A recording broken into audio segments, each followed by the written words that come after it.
উপস্থিতি, আজ আমরা বিশ্ব নদী দিবস উপলক্ষে আজকে আমরা সবাই এখানে একত্রিত হয়েছি। নদী আমাদের শুধু প্রাকৃতিক সম্পদ নয়, নদী আমাদের জীবন বৈচিত্র্যে বিভিন্ন দিক থেকে আমাদের সহযোগিতা করে আসছে এবং কৃষিক্ষেত্রে খুবই গুরুত্বপূর্ণ ভূমিকা পালন করছে। 22 সেপ্টেম্বর 2024 বিশ্ব নদী দিবস উপলক্ষে নাগেশ্বরী উপজেলায় গ্রিন ভয়েসের উদ্যোগে একটি মানববন্ধন, আলোচনা সভা এবং উপজেলা নির্বাহী কর্মকর্তার কাছে স্মারকলিপি প্রদান করা হয়েছে। এই উদ্যোগের মূল উদ্দেশ্য ছিল ব্রহ্মপুত্র, দুধকুমার, ফুলকুমার সহ এলাকার সকল নদ নদীকে রক্ষা করা এবং সেগুলোর সংরক্ষণে স্থানীয় প্রশাসনের কাছে দাবি জানানো।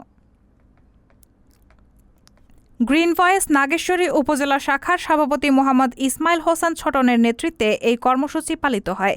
এতে উপস্থিত ছিলেন উপজেলা শাখার সাধারণ সম্পাদক মোহাম্মদ মাইদুল ইসলাম মামুন, উপজেলা শাখার সদস্যবৃন্দ ও সাধারণ শিক্ষার্থীরা। সভাপতি মোহাম্মদ ইসমাইল হোসেন ছোটন তার বক্তব্যে বলেন, নদী আমাদের জীবনের অপরিহার্য অংশ। নদী রক্ষার জন্য আমাদের সকলের সম্মিলিত প্রচেষ্টা প্রয়োজন। নদী বাঁচলে প্রকৃতি বাঁচবে, আমরা বাঁচব।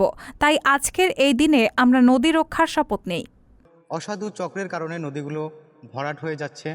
এজন্য আজকে আমরা গ্রিন ভয়েসের মাধ্যমে সবাই সোচ্চার হই, ঐক্যবদ্ধ হই, আমরা যেন এই নদীগুলো পুরনো সেই আগের অবস্থায় নিয়ে আসতে পারি। সাধারণ সম্পাদক মোহাম্মদ মাইদুল ইসলাম মামুন তার বক্তব্যে নদী দূষণের কারণসমূহ তুলে ধরেন এবং এর প্রতিরোধে করণীয় সম্পর্কে আলোচনা করেন। তিনি বলেন, নদী দূষণের প্রধান কারণগুলোর মধ্যে রয়েছে শিল্প বর্জ্য, পলিথিন ও প্লাস্টিক, রাসায়নিক সার ও কীটনাশক। আমাদের সবাইকে এই দূষণ প্রতিরোধে সচেতন হতে হবে। পাশাপাশি প্রশাসনের আরও কঠোর ভূমিকা প্রয়োজন। আলোচনা সভার শেষে গ্রিন ভয়েসের পক্ষ থেকে উপজেলা নির্বাহী কর্মকর্তার কাছে নদী রক্ষার দাবিতে একটি স্মারকলিপি প্রদান করা হয়। রায়হানা মুন, সবার কথা।